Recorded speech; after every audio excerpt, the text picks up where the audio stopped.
What's going on, everybody? It's Bryce here with Ghost Picture Nation, #1 leading sports consultants in the business. We have 5 expert handicappers over the GhostPicksATS.com website. You know the deal. You know who they are. Jack, Jimmy, Derek, Benny, and myself. And recap yesterday. Started off the game great. Or started off the day great with a game in college basketball. St. John's +3 in the first half. Sprinkle a little bit on the first half money line for St. John's. Easy rocking chair winners. They were winning that game at halftime, I think, by 14 points, I believe, if memory serves me correctly. Very easy winning play for us. Unfortunately, that's where it stopped. We had a bad day on the premium side of things. We were catching 7 points with Missouri in Alabama. We thought that line was a little bit inflated as Alabama was coming off a very big win against Auburn, a game in which they got up to play. Missouri could have been a little bit of a letdown for them. They weren't going to get up to play Missouri at the level that they got up to play Auburn. That's just common sense. Auburn's in-state rival. Auburn's ranked. Missouri's not. Missouri's not ranked. And we did an eye test. Missouri played Kentucky in Kentucky and caught 5 points, 5.5. They were catching 7 in Alabama. That line was overinflated based off of what just happened. And Missouri was covering that game late in the basketball game. Unfortunately, through the last 4 minutes and 22 seconds of the game, they scored 4 points. Didn't cover. That hurt us. And didn't close it out down the stretch. Same thing happened in the other college basketball game we had. Arkansas on the money line over Kentucky. Arkansas was winning the game. Calipari got double technical and ejected. Kentucky went on a 13-0 run to close out the basketball game, essentially. You see it all the time. Player gets teed up, or coach gets teed up, or somebody gets ejected. It's like a light switch going off inside that team, and they rally.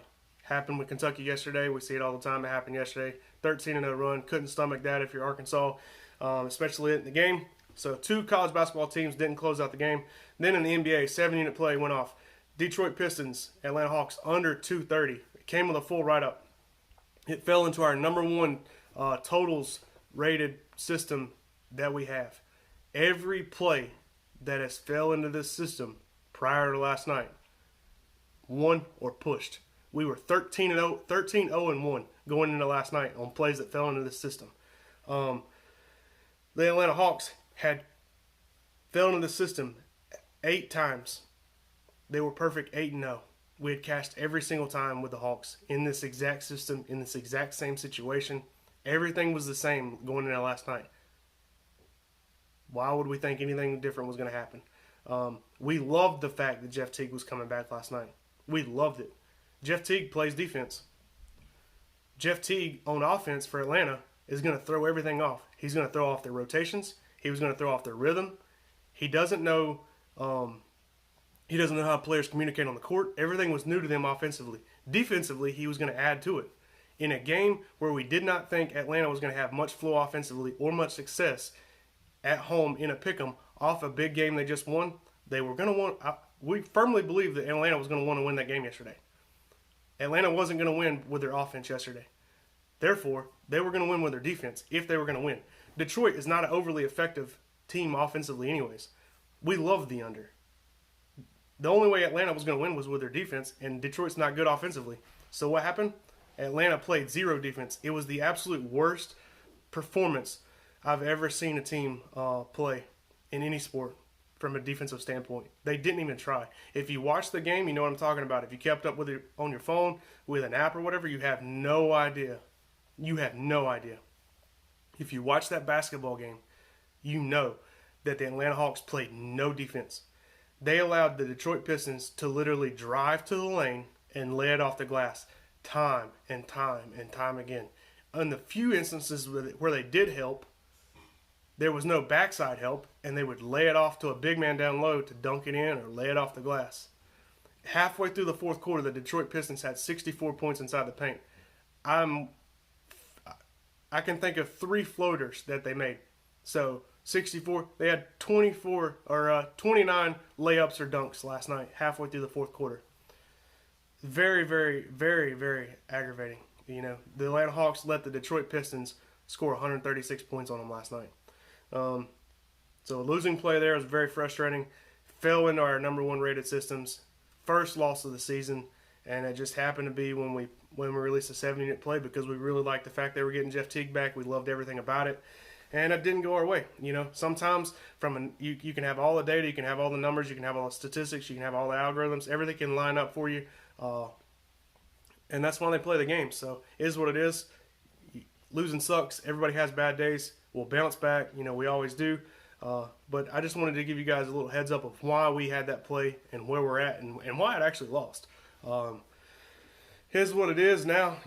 Today's a new day. We're 0-0 today. We're going to be 1-0 here in a minute once I give you this free play. Your free play, because I reached 200 plus followers on Twitter, and I said that if I reached 200 plus followers by Sunday, I would release my 6-unit play in the NFL for absolutely free. Here it is, guys. So stay tuned. It's going to be a little bit of a longer video because I'm literally going to give you guys the write-up in this video. I'm not going to read it, but I'm going to paraphrase the write-up in this video right now so you know exactly why we're taking this play. AFC Championship game. Tennessee Titans at the Kansas City Chiefs. The line 7 was 7.5. I believe the total is at 53, I believe. I'm running off memory here, guys. Excuse me. Tennessee Titans plus 7.5. That's our 6-unit play. I realize that the line is 7, guys. I do realize that. However, when I made the write-up and I released the play to certain clients or clients that bought it earlier in the week, they got 7.5. You're getting 7.5 because that's my play. If you have to buy the hook, but risk the 6 units. So risk 6 units to win 5 and change. That way, if you're buying the hook, it's costing you an extra 10 or 15 cents on the dollar. You're not adding that juice on top of it. You know what I'm saying? So don't bet to win 6 units. Risk 6 units since you're buying the hook. That's smart money management. That's how you manage your bankroll. That's how you be successful long term. That's just how to do it, guys. So if you're buying the hook, risk 6 units to win less. You'll win 5 and change, but it's a whole lot better in the long run than losing that added juice over and over and over. So apply that, that method moving forward. If you ever buy the hook, risk the unit, not bet to win it. Okay, so here's why we're taking the Tennessee Titans. I know we're about 7 minutes into this video, but hang on with me. This is a great write-up. So here's why we're taking it. Tennessee Titans catching 7.5, guys. They are... Since Ryan Tannehill took over, they have the #1 rated offense in yards per play. They have the #1 rated quarterback as far as the quarterback rating goes in Ryan Tannehill, and they have the #1 rusher in the league in Derrick Henry. They are killing teams with a run, and they're setting up the play-action pass better than any team I've seen in recent memory. They are dynamic on offense. They have playmakers all over the place, and they're playing with a confidence level that you need to win in a game like this. Since they beat the Kansas City Chiefs, they're 6-2 straight up. They're 5-0 straight up on the road, and they're 5-0, obviously 5-0 against the spread. Okay, they have not lost a road game, and they have not failed to cover a road game since they beat the Kansas City Chiefs. When they beat the Kansas City Chiefs, something went off in their head that they can beat any team anywhere, and they were going to do it. This team is motivated, guys. They're very strong and they're very good.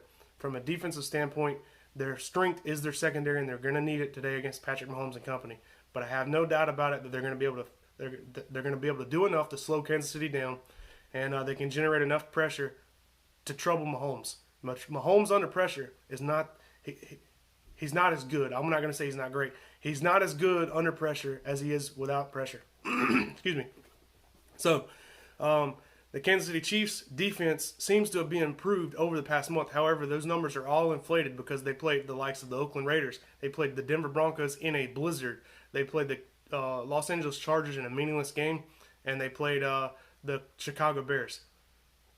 That completely skews all data as far as their defense is concerned, in my opinion. So I think that the Tennessee Titans are going to have success moving the ball. I think they're going to have success in a lot of avenues, and they're going to keep it close. From a historical standpoint, guys, I went back and looked at every single AFC Championship game ever since the merger. I looked at every single AFC Championship game. 18 times a team has laid 7 or more points in the AFC Championship game. The favorites are 10-8 against the spread. However, asterisk, star, whatever you want to do, throw out every single game before 1998. Those old CBAs don't matter. All that stuff, with free agency. You know, they didn't have free agents back in the day. They had lesser salary caps. Everything was different back then. Throw away everything 20 years and older. 8 times since 1998, so the past 20 years, 8 times a team has laid 7 or more points in the AFC Championship game. The underdog is 6-2 against the spread. Okay? Of the 6 games that the dog covered, 3 times the dog won outright. This is very important that y'all keep listening. 3 times the dog won outright. The 3 times that they won outright, twice was a rematch from the regular season. The 2012 Baltimore Ravens played New England in the regular season and they beat them. Then they traveled to Foxborough in the AFC Championship game and caught over 7 points and they beat them again. The other team to fall in that category was none other than the 1999 Tennessee Titans, where they beat the Jacksonville Jaguars not once but twice in the regular season. The Jacksonville Jaguars went 14-2 in the regular season. Their only 2 losses was to the Tennessee Titans. The Tennessee Titans went to Jacksonville in the AFC Championship game in 1999. Was catching more than 7 points. They beat them again for the 3rd time. The 2019 Tennessee Titans played the Kansas City Chiefs in the regular season, and they beat them outright. The 2019 Tennessee Titans are playing the Kansas City Chiefs in the AFC Championship game in Kansas City, catching 7.5, or now 7. You guys listen to what I'm saying. I can't explain it any clearer. The 6-unit play of the day of this championship weekend is the Tennessee Titans plus the 7.5 points, and sprinkle that money line. As always, I appreciate it stops by. Good luck, God bless, and grind on.